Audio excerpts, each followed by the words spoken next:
In recent years, we've had some groundbreakingly stellar animated films, like Into the Spider-Verse, Puss in Boots: The Last Wish, Arcane, and Nimona. Now there's a drama from Poland called The Peasants, and the filmmakers revisit their technique from Loving Vincent to tell a dramatic tale of simple living in the late 1800s. Jagna is a young woman determined to forge her own path within the confines of her late 19th century Polish village, a hotbed of gossip and ongoing feuds, held together, rich and poor, by pride in their land, adherence to colorful traditions, and deep-rooted patriarchy. When Jagna finds herself caught between the conflicting desires of the village's richest farmer, his eldest son, and other leading men of the community, her resistance puts her on a tragic collision course with the community around her. So this is not your typical drama. It is very art house in storytelling and presentation. The visuals are the absolute standout in this film. This is shot as live action, and then that footage is used as reference for oil painting animators. So basically, what happened is artists painted each frame of the movie, animating it like a drawing or a computer-generated movie, but painstakingly did it with brushes and oils.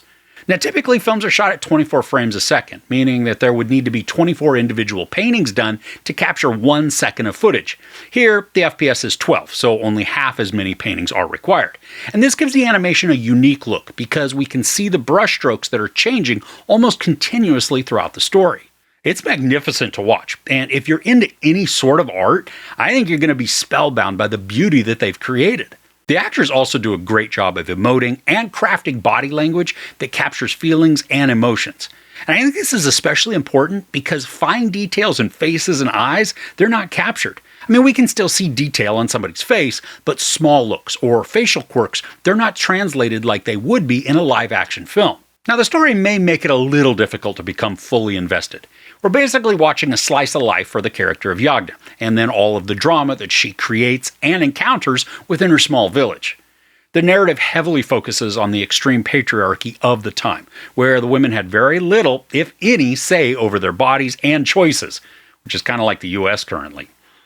But the story showcases how Jagna works to challenge all these norms, flying in the face of long-standing beliefs and ways of life. She's independent, sexually free, outspoken, strong, and opinionated. She's an easy protagonist to like, even if all those around her look down on her or besmirch her reputation. Now, the story drama is probably like what you might expect from a repressed and oppressive community. Older men fight over women, dictating who has the right to whom, all while also trying to navigate politics, food insecurities, and family dramas. Now, the movie clocks in at just under 2 hours, and because the pacing matches the village's way of life, this can feel slow. Never felt like it was dragging, though. Just a patiently unfolding personal drama that would occasionally be broken up by fights or outbursts. And there's really very little in this movie to not like. The art style is superb, bringing oil paintings to life in vivid ways that showcase the mastery of the artists. The acting is wonderful, bringing to life the gamut of emotions and personal dramas that translate through the screen despite not being shown every physical detail of someone's performance. And the themes of examining patriarchy along with growing independence and personal choices are just as relevant today as in the past. The film does feel slow, but through patient storytelling, we're immersed in a rural culture rich with complexities that's a joy to examine. There's sex, nudity, maybe a tiny bit of profanity, and some violence, including sexual assault. I give The Peasants 4 out of 5 couches. So do you have a favorite animated film? That can include stop motion, hand-drawn, computer-generated, whatever.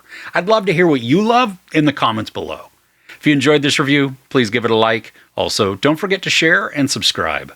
I'm Chris. This is Movies and Munchies. Thanks for couching with me.